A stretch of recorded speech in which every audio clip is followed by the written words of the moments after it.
Glenn Beck is going to rave here about Rand Paul, and he's also going to make a funny and ironic point about Democrats and how they should love Rand Paul as well.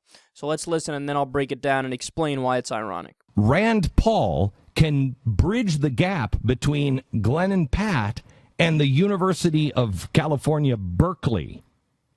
If he is... That's pretty huge. That's huge. Never before done.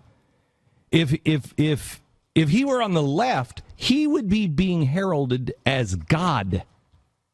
Barack Obama might be Jesus, but what this guy can bridge is astounding. And if he was a Republican or a Democrat, they would be calling him God.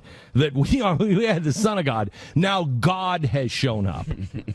And what are they doing? Because he has an R after his name, which I feel bad for him for having that R after his name. I wish he would shake that R. But that, again, is the coalition building.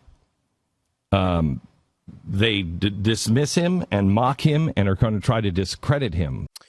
The one part that he's right about there is that Rand Paul does have the best chance on the right to get more than just the base to vote for him. He actually can mobilize at least some young people who are part of the libertarian movement.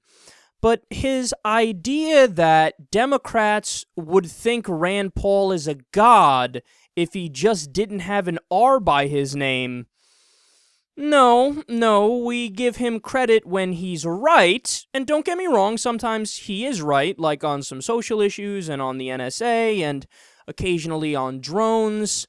He's often right on issues of war. But when he's wrong, like on every economic issue, we call him a lunatic because he is a lunatic. So he's one of these guys that, in my mind, is a 50% kind of guy. I agree with him at most 50% of the time. More realistically, probably about 40% of the time. But what's funny is that what they're saying is true about Obama. And what I mean by that is, if Obama had an R in front of his name instead of a D, they would be saying he's the best president ever. Now, a lot of people might think that's a bold claim, but let me go ahead and prove it to you. So how about issues the Republicans care about? Well, I mean, come on, they care about, or at least they say they care about the deficit. They care about capitalism, so jobs, private sector jobs. They don't like big government, so they want to cut government. They usually are more hawkish on foreign policy, and they want to do stuff like that.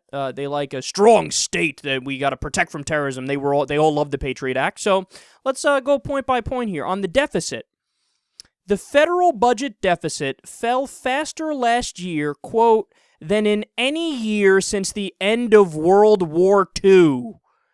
Obama inherited a $1.4 trillion deficit from George W. Bush. He proceeded to cut it to $680 billion, and it's projected to go down to $500 billion. So this guy's a deficit-cutting motherfucker. Republicans, why aren't you singing his praises for that? Oh, well, Kyle, maybe he's good on that issue, but on the rest of the issues, he's bad, so that's why we're not giving him credit. Okay, well, how about private jobs, the capitalism sector? There have been 48 straight months of private sector job growth, a total of 8.7 million jobs created under the Obama administration. How about when it comes to government? Republicans love cutting government. Public jobs, government. He cut 718,000 of them as of the year 2013, and that's gone up in 2014 also. I just haven't found an updated figure for that. Healthcare reform. He implemented Richard Nixon's plan, Republican Richard Nixon. He implemented the right-wing Heritage Foundation plan from the 90s, which was supported by Bob Dole and Chuck Grassley and Newt Gingrich and the rest of the conservative Republicans. It was a private sector reform, not a government reform, which would have been Medicare for all, which is what I want and which is what progressives want. How about when it comes to war? He increased the war in Afghanistan. Republicans, I thought you loved the war in Afghanistan. He upped drone use. I know you love drones because you cheerleaded them under Bush. He continued Bush's NSA programs and embraced the Patriot Act, which again, the right-wingers all voted for it, so they all loved it. What, you don't love it anymore? In fact, get this. You want to talk about a Republican idea that President Obama put into place. He made 95% of the Bush tax cuts permanent. Permanent. Something that George W. Bush himself tried to get done and couldn't.